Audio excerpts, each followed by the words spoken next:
Hello friends, आज हमारे workshop में 2018 मॉडल मारुति सुजुकी सेलेरियो, जो कि एक बहुत ही मेजर एक्सीडेंट में अपसाइड डाउन टॉपर हुई थी, और ये कार हमारे वर्कशॉप में एक body and repair paint job के लिए आई हुई है। इस तरह के कामों को करने के लिए वर्कशॉप के लिए काफ़ी बड़ा टास्क होता है, क्योंकि दोस्तों ये गाड़ियाँ बहुत लंबा समय लेती हैं।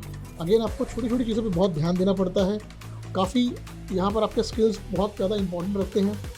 अगेन जो एक इस तरह के जो मेजर काम होते हैं उन्हें इंश्योरेंस क्लेम के अंडर प्रोसेस किया जाता है, तो हमें रेगुलर इंटरवल्स पे इंश्योरेंस कंपनी से अप्रूवल लेने पड़ते हैं, इसीलिए टाइम डिले काफ़ी ज़्यादा होता है। बट यस, आप देखेंगे वीडियो के एंड तक किस तरह से हमारी टीम इस पर काम करती है और इस पूरे काम को कंप्लीट करती है। आपला जो काम आहे बॉडीमध्ये आहे, आता दुसरं पण कसं माहिती आहे, आम्ही एकच दरवाजा नवीन टाकणार होतो, आता 2 दरवाजे नवीन लागणार तुमच्या गाडीमध्ये। एक हा लेफ्ट साइडचा पुढचा आणि राइट साइडचा मागचा।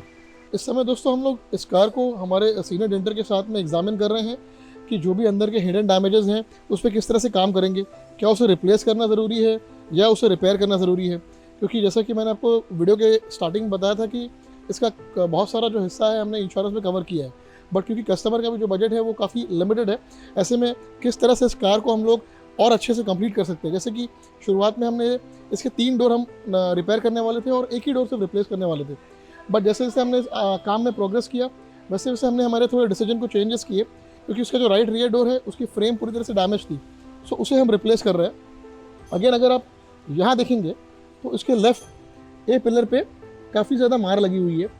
लेफ़्ट फ्रंट टायर जो है वो पीछे की तरफ शिफ्ट हो चुका था। इनफैक्ट इसे यहाँ पे वर्किंग वे में लाने के लिए भी यहाँ आप देख सकते हैं कि हमने कुछ मैकेनिकल पार्ट्स इसके चेंजेस किए हैं। जैसे कि इसका लेफ्ट साइड का लोअर आर्म है वो रिप्लेस किया है, लोअर आर्म जो है वो उसके सब फ्रेम पे माउंट होता है वो भी रिप्लेस किया है। सेकेंडली, जो एप्रन के एक्सटेंशन मेंबर्स हैं वो सभी डिफॉर्म हो चुके हैं, इसे हम पूरी तरह से सीधा कर लेंगे, रिप्लेसमेंट की यहाँ पे ज़रूरत नहीं है। यहाँ पर भी ये जो पोर्शन है इसे हम अच्छे से रिपेयर कर लेंगे, ज़्यादा कोई टेक्निकलिटीज़ नहीं है, ज़्यादा कुछ मेजर प्रॉब्लम नहीं आएगी। यहाँ पे सिर्फ देखना है कि जब फेंडर फिट होगा तो फेंडर और जो डोर के बीच का गैप है ये कितना सही है, इसे हमें व्हील अलाइनमेंट मशीन पे भी वेरीफाई करना होगा। सेकेंडली, अगर आप अंदर की तरफ देखें, क्योंकि इस समय गाड़ी का जो पूरा इंटीरियर्स है सही तरीके से दिख रहा है, सो जो इसके एप्रन है ये पूरी तरह से सारे सेफ है। इस समय मैं और हमारे जो टेक्नीशियन है हम वही प्लान कर रहे हैं किस तरह से इस काम को हम आगे एग्जीक्यूट कर सकते हैं और रैपिडली काम कर सकते हैं। ज़्यादातर हमारे पास में सभी पार्ट्स अवेलेबल हो चुके हैं अभी। राइट जो फ्रंट का पिलर है आउटर, ये भी नया आएगा, इसके अंदर का और रीइंफोर्समेंट तीनों भी नया आएगा ना। ये यहाँ तक हम लोग पूरा कट करेंगे, पूरा साइड बॉडी में चला जाएगा, इनफैक्ट बी पिलर भी इसमें ही आ जाएगा, है ना। सो ये जब हम लोग कार को स्ट्रिप कर लेते हैं, सो अंदर के जो डैमेजेस है, हिडन डैमेजेस होते हैं, ये वेरीफाई करना बहुत आसान हो जाता है हम लोगों को। और इसको राइट में नया डालेंगे हम लोग, मिलेगा तो ये भी डालेंगे अभी। मिलेगा नहीं अभी, क्योंकि क्या है मिलने के लिए टाइम नहीं है अपने पास में। हाँ, तो इसको जैसे वो देखते हैं, रिपेयर करेंगे। संदीप बोला आज भर देख लो, आ गया तो ठीक है, नहीं तो फिर रिपेयर वो साइड का है। जब आपकी कार पूरी तरह से स्ट्रिप हो जाती है तो आपको ये वेरीफाई करना ज़रूरी है कि अंदर की तरफ जो डैमेजेस हैं उसकी क्लैरिटी आपको सही तरीके से मिल पाए, ताकि आप आगे के काम को अच्छे से प्लान कर सके। यहाँ आप देख सकते हैं कि हमने इस रूफ को मैनुअल बॉडी जैक के हेल्प से काफ़ी हद तक सीधा कर लिया है। जहाँ पर इसके बाकी के जो सपोर्ट पैनल्स हैं, जो सपोर्टेड पार्ट्स हैं, उसे हम अच्छे से वेरीफाई कर सके और अकॉर्डिंगली हम लोग प्लान कर सके। ये देख सकते हैं आप यहाँ पे पूरी तरह से सभी पैनल जो हैं, रूफ के जो सपोर्टेड चैनल्स होते हैं, ये सब डिटैच हो चुके हैं, बॉडी सीलेंट से अलग हो चुके हैं। यहाँ सेंटर वाला भी देखेंगे आप, तो जब हम इस पर नया रूफ फिक्स करेंगे कट और वेल्ड करके, तो उस पर हम अच्छे से बॉडी सीलेंट से उसको सपोर्ट देंगे। यहाँ आप देख सकते हैं इसका जो रीइंफोर्समेंट है वो भी पूरी तरह से मार खाया हुआ है, काफ़ी बेंड हो गया है, झुक गया है लेफ्ट साइड की तरफ, और रूफ तो पूरी तरह से ख़राब हो ही चुका था। अगेन हम यहाँ पर और भी चीज़ देख रहे हैं कि अंदर की तरफ कोई और हिडन डैमेजेस तो नहीं है, ताकि काम आगे करने से पहले अंदर का भी काम हमें एक साथ ही कैरी करना होगा और प्लान भी करना होगा। अगर कोई मेजर डैमेज होगा तो हमें स्पेयर्स की भी अरेंजमेंट करनी होगी, इसीलिए हमें ये सभी चीज़ें वेरीफाई करना बहुत ज़रूरी है। अगेन डैमेजेस के अंदर सिर्फ बॉडी डैमेज नहीं होता, आपका मैकेनिकल होता है, इलेक्ट्रिकल होता है, ये सब पार्ट भी डैमेज होते हैं, वायरिंग लूम्स होती हैं, सो वो सब चीज़ें भी सभी इंटैक्ट हैं या नहीं, ताकि फिट करते समय हमारे पास में हमारा काम कहीं ना रुके। इस सब चीज़ों को वेरीफाई करना काफ़ी ज़रूरी है, स्पेशली अगर गाड़ी CNG होती है। सो ऐसे में आपको देखना है कि उसके फ्यूचर में आने वाले जो चैलेंजेस हैं वो सभी चीज़ें इंटैक्ट होना ज़रूरी है, ताकि कस्टमर की सेफ्टी का ध्यान देना ड्राइव करते समय इसे क्रॉस वेरीफाई करना काफ़ी इंपॉर्टेंट होता है। और जब गाड़ी काफ़ी ओपन होती है तो आप इसको इजीली वेरीफाई भी कर सकते हैं। सीएनजी का जो फिलिंग एरिया है, अगर आप इस तरह पे आएंगे तो इसका सेफ्टी वाल्व होता है और फिलिंग एरिया होता है। इसे अच्छे से देखना ज़रूरी है क्योंकि कार टॉपल हुई थी तो यहाँ पर कोई भी पोजीशन डिसलोकेट हुई है क्या, इस चीज़ को वेरीफाई कर लेंगे हम लोग। इसका रूफ जो कि बहुत बुरी तरह से राइट साइड में क्रम्पल हुआ था, अभी भी वो उसका फोल्ड देखे यहाँ पर है। ये कुछ जॉइंट्स ऐसे होते हैं गाड़ियों में जो बहुत ही मजबूत होते हैं, काफ़ी स्ट्रॉन्ग होते हैं। इस एरिया को हमें सही तरह से रिपेयर करना होगा। यहाँ पर इसका जॉइंट आता है, इस चीज़ का हमें ध्यान देना होगा काफ़ी।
इस तरह के काम को करने के बाद में जो सेकेंड स्टेज वो भी बहुत इंपॉर्टेंट होता है, वो है इसके अंडर कैरेज को ठीक तरह से इंस्पेक्ट करना।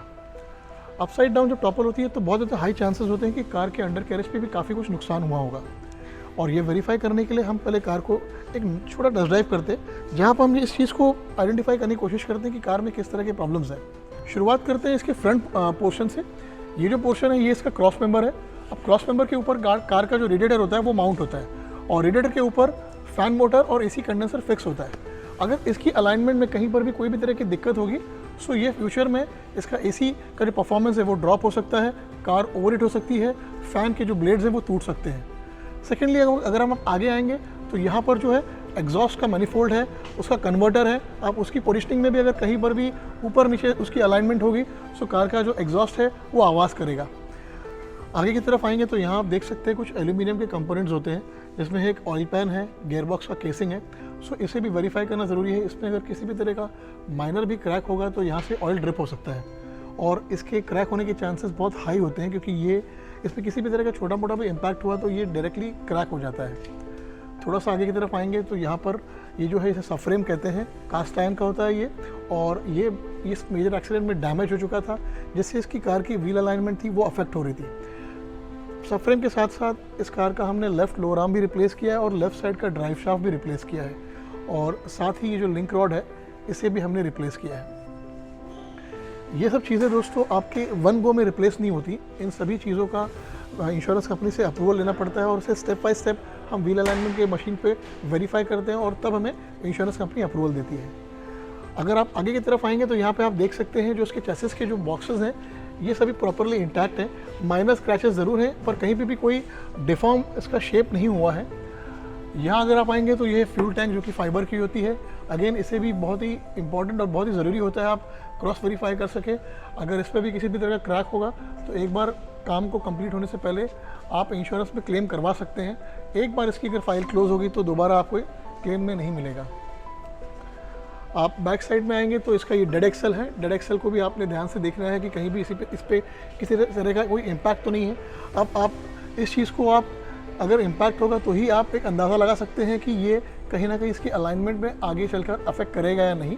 अगर इस पर इम्पैक्ट नहीं है तो आपको ये समझना बहुत ही मुश्किल हो जाएगा कि ये कहीं पर भी डैमेज है या इसे रिप्लेस करने की ज़रूरत है। रेयर साइड में इसका मफलर है और ये स्टेपनी हाउसिंग है। इन सब चीज़ों को भी आपको थोड़ा ध्यान से इंस्पेक्ट करना है कि कहीं पर भी आपसे कोई चीज़ छूट तो नहीं रही है, क्योंकि जब आप इस कार की टेस्ट ड्राइव पे जाएंगे हो सकता है कि अनवांटेड रैटलिंग आवाज़ें हों, किसी तरह का कुछ और प्रॉब्लम्स हो, सो आपको उनका अंदाज़ा आना काफ़ी ज़रूरी होता है।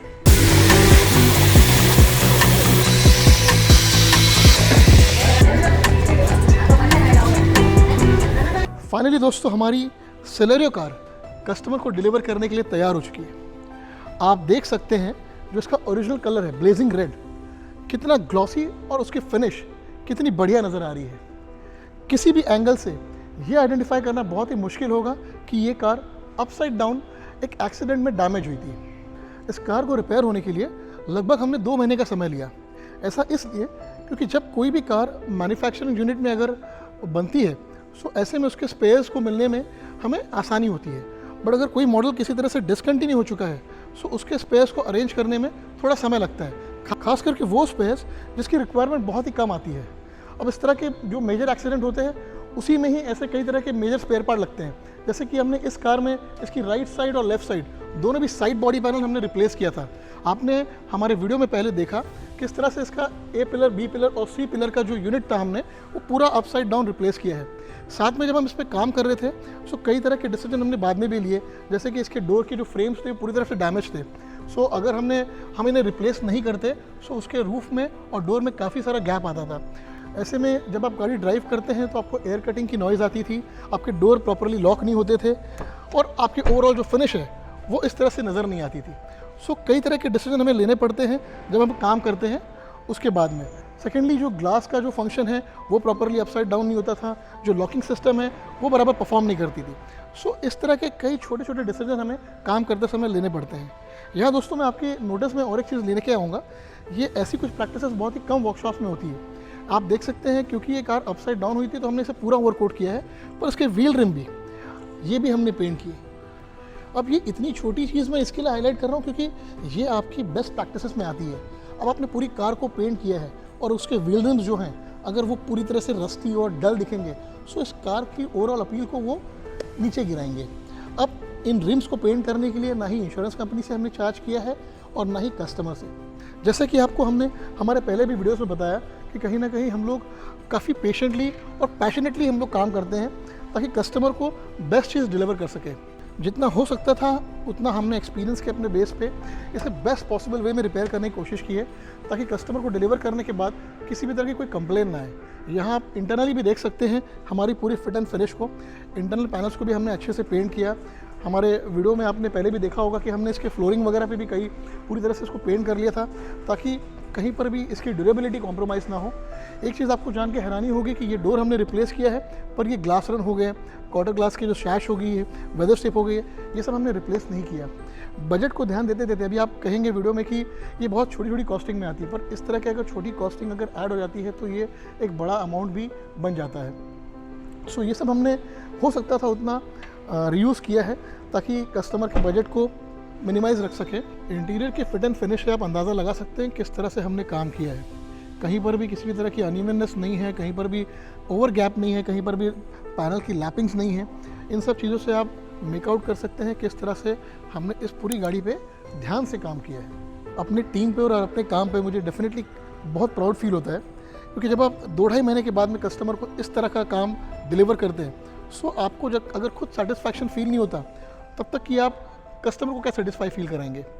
यहाँ आप देख सकते हो दोस्तों किस तरह से इस पूरी कार के जो फिट एंड फिनिश है, पैनल पे किसी भी तरह का वेवीनेस नहीं है।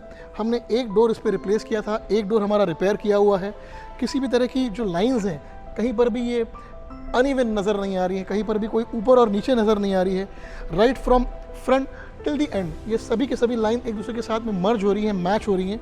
सो इस तरह से जब आप अपने काम को देखते हैं कहीं ना कहीं डेफिनेटली आपको बहुत बढ़िया फीलिंग आती है। हमारा वर्कशॉप अपने काम की वजह से हमारे एरिया में काफ़ी पॉपुलर है और कई बार इस तरह के काम को डिलीवर करने के लिए बहुत समय लगता है और यही रीज़न था कहीं ना कहीं इस YouTube चैनल को स्टार्ट करने के पीछे कि हम आपको दिखा सकें कि किसी भी काम करने के पीछे किस तरह की प्रोसेस होती है, किस तरह के चैलेंजेस आते हैं, क्यों डिले होता है, इन सब चीज़ों को आप तक हाईलाइट कर सकें।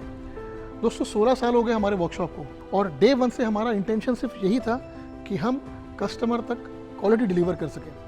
आमतौर पे ज़्यादातर वर्कशॉप्स में अगर किसी भी तरह के काम आते हैं तो उसे जल्द से जल्द किस तरह से बाहर कर सके, इस पर फोकस होता है। बल्कि हमारे यहाँ पे ये बिल्कुल उल्टा है। हम कोशिश करते हैं कि जब कस्टमर को इस तरह का काम डिलीवर करें, कस्टमर को बिल्कुल नई जैसी फीलिंग आए। और ये पॉसिबल तब होता है जब कस्टमर हमें काफ़ी समय दे।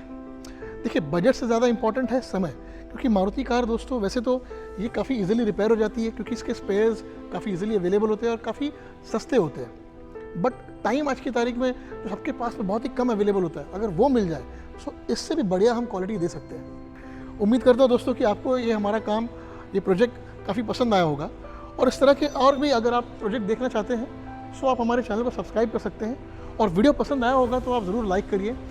साथ ही हमारा वर्कशॉप नवी मुंबई उरन में लोकेटेड है।